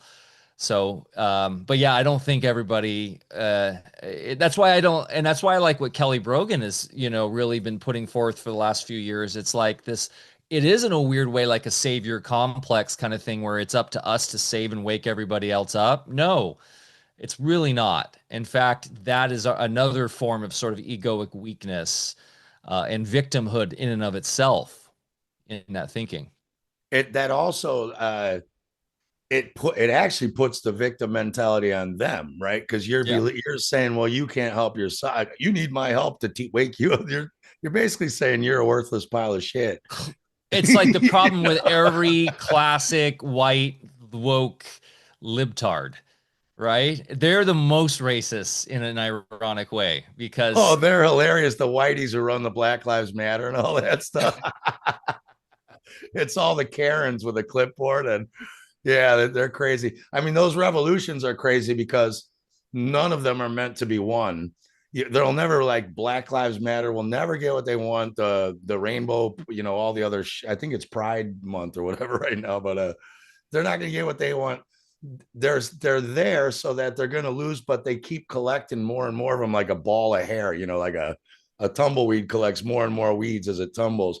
They're just collecting minorities, and when they got more of them, they make a new one to bitch about, and then in the end they'll be the majority hairball, right? And then if you're not in on it, then we're the ones they want to get done. But Yuri Brezmenov said it to G. Edward Griffin. He said, in the end, when the real people take charge, the hairballs are the first to go, because they'll be the most disillusioned that, oh, you mean that we're not in charge after all? And they're like, yeah, now you're the most dangerous to the establishment. So you guys are going up against the wall, So those movements, I wish people could see. I've got so many family members they're into various ones of these, you know what I mean? And they think, I mean, I used to be like a liberal, you know what I mean? And now I'm like, I'm considered a conservative. What was his name? The guy who wrote this one. I'm having a blank. Robert Anton Wilson. Do you know that? Do you know him, the author from Chicago? Well, he's like, isn't he like the Church of Satan or something? Or no, he was just like a really one of these Kurt Vonnegut out there guys. Oh, like, yeah. But he said he said the only difference between a liberal and a conservative is 30 years. Yeah. So true, man. Shit I used to think was like totally cool. Now I'm like, what the hell? Like, it's just crazy, But yeah, I've got a lot of family members and stuff where I actually sound like a Republican right-wing person to them. They don't know, like, I'm still pretty cool, but shit don't fly that used to fly for me before I woke up. Yeah. It's funny how that dialectic works too, like how there's this need to set forth a specific political force. Right now it happens to be right wing, right, and then the left rises up, and then there's like a shift, and then it goes left and right, left, right. And I think it's another exciting thing is people are getting out of that left brain thinking altogether and are seeing through it, and aren't, like Bear said in the beginning of the show, they're not buying into this like current protest stuff that's going on all over the United States. It's like, it's clear that this is all part of the strategy once again. And I love it. I've seen a couple clips on Instagram of Chicanos calling it all out. Like, you guys are idiots. Like, you guys are morons. You're falling for this trap again. So and a lot of the black community as well, it's just I had a great experience because when I was playing ball, we're kind of maybe a little bit more than a third of the team was white dudes, the rest were black guys or Tongans or whatever. And it's the best way to get to mingle people is you just go out there and bust each other's chops, and you you literally are colorblind or just become your lifelong friends. But the point I wanted to make is that was a different generation. And I still have some of my best buddies that are, different races and, uh, they sound just the same. They look at the black youth like, what a bunch of freaking idiots, and they aren't down for all the new stuff. The other thing is too is, when we're playing ball, you play a few years of pro and you might make some dough where you go buy a house or something, but you still have to get a job when you're done. Whereas now you sign a $30 million bonus and so it's a they've infiltrated money. Money is basically the carrot that they use to get everybody to go with the agenda. But yeah, the Karens and people that are trying to be non-racist and the truth of the matter is they've never left their little suburban neighborhoods that they grew up in the first place, and they're trying to be all trendy and everything. So yeah, Well, the just best is when we're on the sort of security of a nation having borders and stuff, and they're all against that. And then when someone asks them, "Okay, would you like to take in this migrant family into your home?" oh yeah. It's just like a straight blank white pale face. I don't Just have like, funny enough. That spare bedroom, I'm using it right now for office supplies. yeah, yeah. Love it. Love it. Yeah, I it's hate when people, but like, because I'm a musician from Chicago. I had black guys in my original band, and then I was the only white guy playing rhythm in an all black band. I'm not colorblind. I hate when people go, I'm colorblind. I'm like, I'm not stupid. I know you're black, you're Hispanic, you're Chinese. Like, I hate when people don't just own up to it. I'm not racist or against you for it, but I hate people or like white people who talk with black ebonics, because I Oh, grew up that's around that's I so grew up around demeaning. black people. There's a comedian, he's like, yeah, well, I grew up with a cocker spaniel, but I don't walk around going Yeah, and once again, it's about, taking pride in who you are and where you come from, and not getting steeped in the materialism of color of skin, but still respecting. And this is the spiritual path. It's respecting the matter of the physicality. That's why we're here, is to have this experience. And so, yeah, take pride in your blackness or your whiteness or your yellow, whatever, and like it's just a color, it's just physical stuff in the end. It's like we're all here to move past that. And that's why I love comedy, dude. Like a good comedian can just go rip into all of these sort of really these cultural norms of trying to be, you know, tiptoeing around race and stuff. And because it's funny, we can explode all of that out in the front and help us see how ridiculous all of these social conventions are and those political correctness. And unfortunately, there's just not a lot of great comedians anymore, even though it does seem to be bouncing back a little bit. But yeah, man. we can't Uh, play that. We can't play that Norm Macdonald clip I sent you. That's not YouTube friendly. oh, which one was that? He's got so many great Oh, my ones. son, I can't say it. I can't. Oh, It's the too gay dirty. one. The So gay yeah, the one one on. about my son goes to Harvard, and by the Oh way, yeah, he yeah, yeah, sucks. yeah, yeah, yeah, yeah, yeah. This is a family-friendly show, but like that's the thing. It's like, you know, like that was what's so great growing up, and even the ex-Jenner's bear, like in the locker room and stuff. We just totally ragged on each other for like the Oh color of our yeah. skin and stuff. It was just fun, man. It wasn't Yeah. like people had thicker skins, I And guess, what back the then. hell is a white person? That's what I'd like to know. I mean, like just the three of us sitting here have, quite a mix of racial diversity, but it's like white people. It's like, well, what? Spanish, Italian, Portuguese, German, Dutch, the most racially diverse, people on the planet. But it's just all part of the theater, and some people fall for it, and others don't. I think a Um, lot of it is the historic. Like when you start looking into these stories, where all this comes from, the history is, the whole story about slavery in the United States and all that. When you really go digging into that, it doesn't appear to be what it is on the outside, and yeah, you owe us for all this, and it's like, well, I mean, you know, you don't hear the British saying to Italians, well, the Romans took over our country for 800 years, so we want Yeah. repatriation, reparation. You know, it's like, dude, it's get over it. You know what I mean? Like, this is us now. It's time to move on. I see it a lot here in Europe where I live. Like the English, they're like, I don't really hate the French. You're like, it's funny though, you do fucking hate the French because you always act like it, you know. They all seem to hate each other, like they can't let it go. And they say, we don't really hate each other. And you're like, yeah, but then you can't stop talking about it. So don't you, or Well, do you really, you know? you did have like a 30 years war, and you did have about 40 or 50 wars in the 19th century. So uh, there's a lot of history of fighting and killing. And then also, strangely enough, all of your leaders and kings and queens all had sex with each other with like the 5 different families and all ruled these different countries that you all hate each other. So yeah, Europe's such a trip, man. But yeah, do you ever see yourself coming back to the States, Steve, or you're just Euro boy now?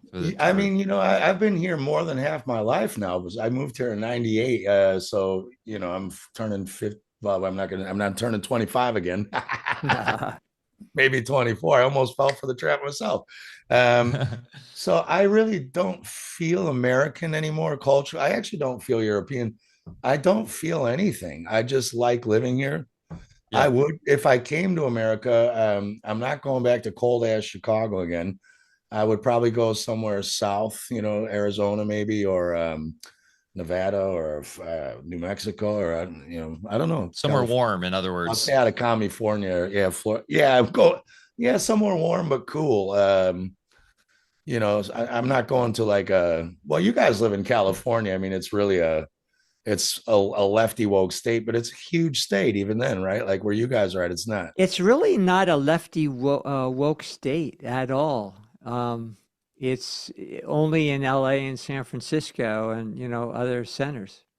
Yeah, otherwise, I mean, if you want to look at politics, it's more of a red state, overwhelmingly. That's how Illinois is. Like Chicago is all Democrat and the rest are in the KKK. Mhm. You know, I know. it's I've been to Southern Illinois. Wow. Dude, I was a Saluki for a year. I went to SIU, man. I was out in the cornfields with the children of the corn, man. They're special people down there. we look at a lot of places all the time because Deb and I are, someday want to winter someplace else, and because it gets pretty wet here. And so we've been doing real estate searches everywhere, and there's, I feel like a man without a country now. All the places that I used to love are all so altered that, like Hawaii, we just said, oh, for sure, we're going to go back to Hawaii. It's completely overtaken. Communist government, just decimated Maui. There's just, not only did they level, kind of the heart of the whole island, with weaponry. But then if you go there now, there's homeless encampments. Same thing with Oahu, just old cars and things alongside of the road that the county refuses just to come clean up. And also, we've looked into a lot of good research that shows that it's all being bought up and, being prepared for smart cities. Um, California, just south of us in Humboldt, which used to be wild and the Emerald Triangle and all that, it's now a tech center with fiber optics coming into the Humboldt Bay, from Asia on the ocean floor. Arizona, same thing, just massive, sprawling California-like suburbs. So then we look at Europe, because I have dual citizenship. I can go to Italy anytime I want. Oh yeah, you're Um, Italian, right? Yeah, that yeah. would be great. So, but over there, it's like same thing. They're overrun with the whole invasion thing. The only place where I can still imagine where I'd like to move is to like Morea or someplace. out in the South Pacific, or Fiji. You know, we lived in I was Fiji just for a gonna while. say, like my roommate, the guy who rents the room for me, we have a joke like Micronesia, dude. We got to go to Micronesia. It's like Yeah, the last yeah, place they're not messing with you, yeah, and you can still live on the beach, you know. yeah. But that's a good thing you brought up because there's a lot of mentality like, do we stop and fight or do we run? Like, eventually, if we keep Exactly. running, they're gonna finally get to everywhere anyway. Yeah. So you might just be putting this off on your kids, one more generation, or your grandkids will deal with it. But do we do that or do we just put our foot We down and turn Yeah, around and say, we had fuck this off? conversation with Billy Bonds a few episodes ago, where great guy doing amazing things, permaculture farmer, and he's got, family, and he's saying it's you because he was right in the middle of that North Carolina debacle where they just flooded him out, and the stuff that he related as far as the toxicity, and he's saying, I'm probably going to get out of here. And so that opened the discussion: do we stay and fight, or do we, or just get out of here? Are we just going to go down inevitably with the ship? Uh, so yeah, tough call, tough call. If I didn't have family here, and grandkids, Deb and I would be bye bye. We'd be back in Fiji, someplace in that part of the world. Because the Yeah. other part, it's okay, stay and fight. And I'm American through and through and really believe in the whole history and destiny of this country. At the same time, individually, we're all here for an even larger purpose, which is to, you know, get off the wheel once and for all. And on the other side, we can affect more change than when we're in an embodiment. So I don't know. I don't know what the answer is. I think it's really like to get into these communes, I think it's gonna be like Brave New World and in 1984, where in Brave New World, all the people in the system lived in the little, techno city, but they go on vacation to the wild men. They actually like can get a leave to go out, and the wild men is what? It's just people living off the land. Now Yeah. they made them look in the movie and in the book, they make them look like savages, but they weren't. They were like regular people, you know what I mean? And same in 1984, the proletariats still live in London, drinking beer, singing in the pubs. Winston, all of them are under constant surveillance, but the New World Order would drop some bombs in there once in a while to make them still think they're at war. But I think they're going to leave you alone if you get in a little group and go out in the middle of Texas or California or whatever. I can't see like the government coming in and just wiping everyone out. I just don't see it. I don't know. What do you Well, guys? that's why we I talk think we need about to get out of cities, not get out of a country I or I was saying last night on my Substack, like if you're looking to find the ideal place, just be in a place where you won't have your neighborhood show up on CNN. In other words, like stay out of LA, Chicago, New York, all these centers where all these activities happening, and find yourself a good small town in an idyllic situation, and then have that be that decision be based around some quality of life measurements, right? Like what are you into? If, like, for instance, Bear's older son won't move up here because he loves to surf. He loves to surf down where he's at, and so like that's a huge priority in his life. And like, what are the priorities in your life in terms of the quality that you desire, the quality of your life? For us, it was having really high end quality water, and that was what attracted us to here on the Smith River, and the fact that also we are surrounded by such immense natural it's just like beauty in terms of like the mountains here that you and they're all national forests, but even if they were to just make these available for the private to buy, it's very, very hard to develop here because it's such rugged terrain. So I like Bear said, it's like nature. You can't mess with nature. Like Spangler said, the famous German historian. It's like civilizations, like civilization, man's civilization is always just a race against nature coming back and taking over, right? And so, yeah, I think that is as far as strategizing where you're going to go, find a place that's just has abundant nature around you if possible. And then two, like Bear was saying, it's like about your journey. It's like what is your journey? Finding out through that self mastery principle. and then adhering to those principles and doing the best you can with what you got. And whether that be your specific lifespan here is going to be about standing up for rights of others and doing that in a way that's in alignment with natural law, then that's going to be your thing. If your thing is about figuring out one cool innovation that the world's going to learn about, that's your thing. Like, everybody's got their own thing, right? There's no one size fits all. The thing that's important to us too is the people that we're, surrounded by, because Yep. when we lived in other places, and particularly in Fiji, the mindset is so different that it was so refreshing. There's no such, nobody knew who the president of the United States was. They had no clue. We had a visitor come see us one time, this woman, and we're just out in the countryside and, visiting some people. And there's a Fijian family and they're papayas and these huge papayas. And so our friend had said, how long does it take to grow one of those? And the woman was perplexed, just look at her and she goes, I don't know. They just grow. Um, and, to us, that was kind of where we're at, our true temperament. And even around here, we're completely off grid. We're here because we don't want dependency on anything. So we're completely self-sustaining. And we're in an area called Big Flat. And there's neighbors, but we're, great distances away. We're all aware of each other and everything.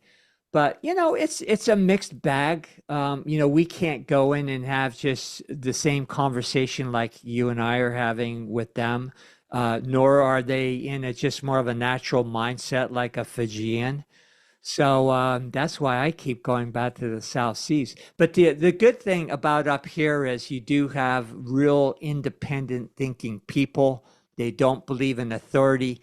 And the other thing is we're all armed to the effing teeth. So don't even think about coming up here. Yeah, I mean, I was going to say that, they're just what Mike was saying exactly. Now, there are people armed to the teeth who you meet. There are like all kinds of people. There are these don't tread on me.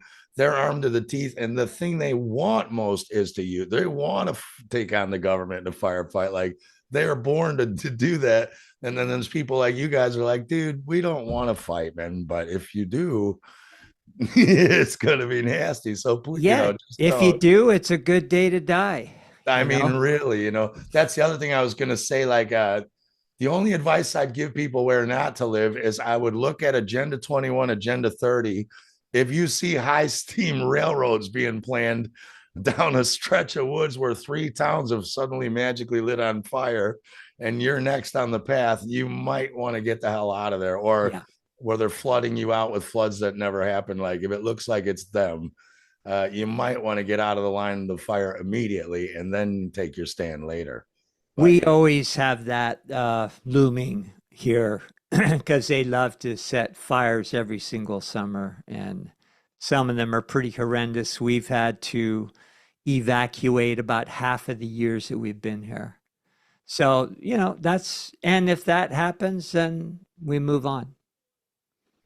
There's something to be said too, just like where you are, Steve, like living in a community, a town, a city where that is your place, right? Where you feel comfortable, where, it's like we've talked in the past with other guests who've lived in the middle Manhattan or live, and like for me personally, I think it's good to be out of a place where your backyard might end up on CNN. But everybody's got their own mission, their own journey they're on, and some people thrive in those areas. And that's why the spirit, once again, going back to how we started this, right? The internal out, like, what is your spiritual power and how are you emitting that out into the world? Everybody's different. And I thank God that when I look at like the Alpha Vedic member map or the Music and Sky member map, we're dotting that entire land of the United States and beyond. I think that's cool because we all need a bit of the nodes of intelligence and nodes of consciousness in every area we can get right now that are listening to this show, for instance. Totally, man. Just what Bear's saying, That's the cool thing about the internet is you can now meet like my you can't even talk to your neighbor like you're saying, you know what I mean? But you can meet like thousands and thousands of people around the world who are like-minded and can have conversations like this. Now Yeah. you've got an option in the network. Should you need to get the hell out of there in a hurry or whatever, you know who to go to, not just where to go. You don't want to just go anywhere. You want to say, right, where are these people at? That's where I want to go, right? Because I hate Well, when you can people, come to the Music and Sky Village, my friend, that we're working yeah, on, camping which will out. be grounded in the natural law. And it's going to be a fun experiment to see, to not fall into the typical pitfalls of your commune or your community. And like people, aren't coming here to seek remedy from others. They're coming here fully embodied, hopefully. And there's going to be a process of that. Not anybody can join. You have to literally go through an entire process to be even accepted. And yeah, like be in a community like Bear is saying, where people are grounded in nature and like are more focused on their garden than watching CNN. Or sorry, I keep bashing CNN today, but I guess it's kind of deserved. And then, like there's that model too of sort of the ringing cedars, model coming out of Anastasia that we're really embracing too, which is really natural law, understanding what the true human is, the true man, the true womb man, and embracing that through a family aesthetic, of course. And really answering a lot of the issues here today: education, how kids are raised, how we get back to nature, but also how we respect the individual, respect consciousness, all that. So, yeah, it's a grand experiment, and we'll see how it goes. I'm laughing, dude, because 2 days from now there'll be a gas explosion in your town. CNN will be there, and you'll be walking by with a surfboard. What's that monkey Manifestation, meme? maybe. He's looking. Manifestation. You'll be on CNN, man.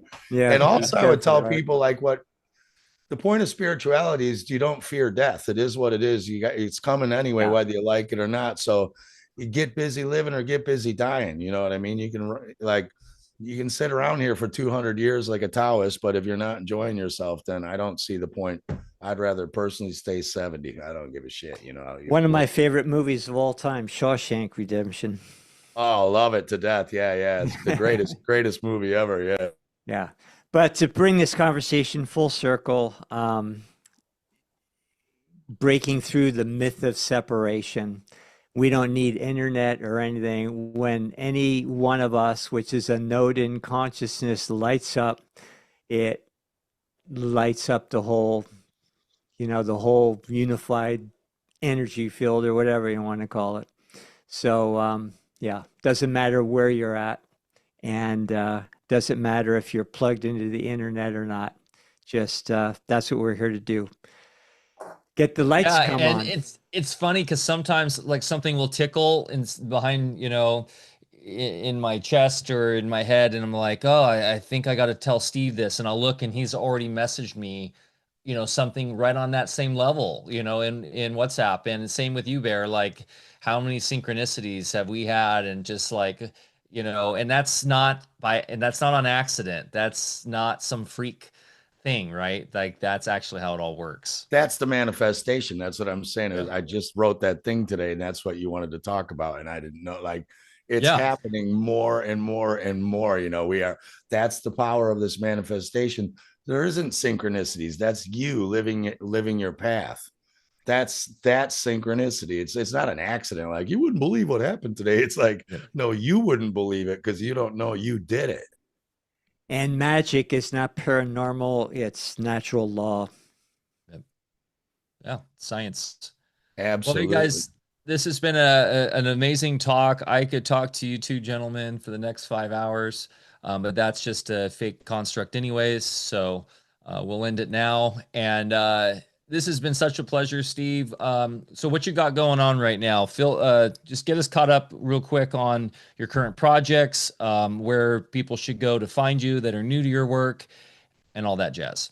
Yeah, Space Busters, YouTube, BitChute, Odyssey, Vigilante.tv. If you need to contact me, please write spacebusters@hotmail.com.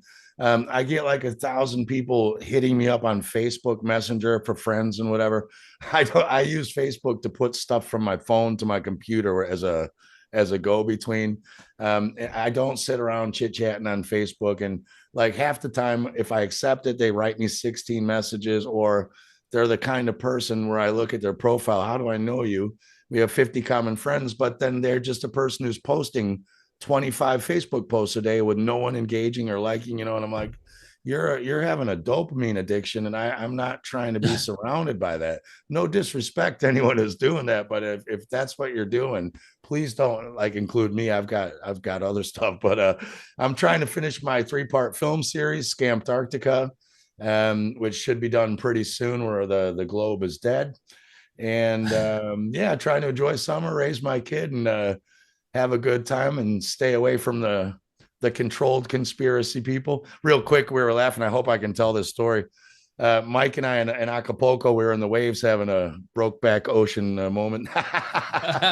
And I said, like, how the hell did you like meet Bear? Like, how are you friends? And he said, oh, his son and I were in college together or whatever. And he said, when he finally met you, he didn't know what to say. And he went up to you and said, so how about that Alex Jones, right? Or something like that. I was like, I'm surprised he still talks to you, dude. But that's the other thing real quick is, yeah, I think people are waking up to a lot of what I would call the controlled freedom movement or awake movement. I think we have to watch out for who we're following and listening to. I would actually say don't listen to anybody or follow anyone except your own heart and feeling. But that's me. But awesome to be on again, guys. I don't know if we even made a point today, or hopefully good. But I it had was really fun. nice That's to all that chat. matters. Yeah, I had a great time. Hopefully we'll do it again. That would be lovely. It was great. There's a good chin wag, as they say in Oz. And and you're not going to be in the Etheric Summit because you got a gig, right? Yeah, yeah. Unfortunately, I'm going to be on the road in Sweden. I really wanted to. I got invited to that. Are you going to talk on there? So Barre Lando is on Awesome. Sunday. Here's a Yeah. So quick what? plug. It's called the Etheric Summit. Yeah, it's the Etheric Summit that's organized by Witsit, Austin Witsit, and it is going to be featuring a lot of friends of AlphaCast and friends of Steve Falconer. I believe Tom Cowan and Amanda Vollmer, Andrew Kaufman. Um, who else? There's going to be, I guess, a sort of debate between Jaron and Witsit on Saturday, which should be interesting. And I really appreciate what Witsit's done, what Austin's done is sort of, moving more into the ether and the true sciences and getting out of that false dialectic of flat globe sort of thing. So Bear will be on Sunday afternoon. Check it out. You can go to Etheric Summit, and that's spelled with the AE. So AETHERIC summit.com/bear, BARRE. I'll throw that in the chat right now. And I guess I should learn more about what this is all about before I show up on Sunday, huh? Yeah, Hi, so everybody. it's literally about what we just talked about today. Like, Okay, I'll fake it. And yeah, so anyways, that's great. Look forward to that this weekend. Happy Father's Day to all your Father's Days out there, even though every day's Father's Day, right? Just like every day's Mother's Day. Another And psyop, man. It's a Hallmark psyop. yeah, this is the end of psyoptism. We were talking about that too. Like Psyoptism. Yeah. right? It's the end of all that nonsense. So hey, thanks, I'm Steve. looking Thanks. forward to Father's Day because I'm getting some merch from Kelly Slater's surf camp. My kids are on their way back from it now, so I told them to fix me up. That's my Father's Day present. You're stoked. I am going to be working that connection to get to the surf ranch. That's going to be happening. I will be getting barreled finally in my life. Well, that's awesome, Bear. Enjoy that. And I'm going to take my father on a round of golf. The thing he loves to do the most. So, and with my boys. So, I've gotten back into golf. I've gotten back into golf, actually. I don't know, Steve, if you've ever, I don't know if I could see you out there with sort of like the floppy hat and the old school baggy pants, maybe. Dude, I'm a 14 handicap, man. I've been down to just under 12 before. I don't play much anymore. I've been golfing since I was 7 with my old man. I love golf. Oh, that's I love incredible. golf too. I started when I played football, in the off season. I'd go out with my buddies, most of them were black guys from East LA, so every hole was a beer and a joint, and it's where you could win the days when you could wear your flip-flops and tank top. And last time I played in Maui, I go out there and we had to put on shirts and games changed up. But golf is awesome. It's a great game. Tom Cowan's apparently really good. I think he's He just doesn't he, single digits handicap guy. He's really supposed to be really he good. he's excellent, and I guess was even trying to make a run for the senior tour and fell short and gave up golf, so he doesn't play anymore. That's right. I That's Ah, it's remember a that shame. story. So he that's was Tom good. Cowan in a nutshell right there. Amazing. I was hanging out with his son Asher actually at Confluence, he's tall. They're a tall family. But anyways, yeah, I played golf to that note barefoot on Sunday with my kid. I love playing golf barefoot. John Daly Um, still golfs barefoot, man. When he's out, he's got a beer in one hand. He's like me, and then you barefoot, just chipping one handed. Great. like when he's putting, he literally rests his cocktail on his gut. I Um, could do that too.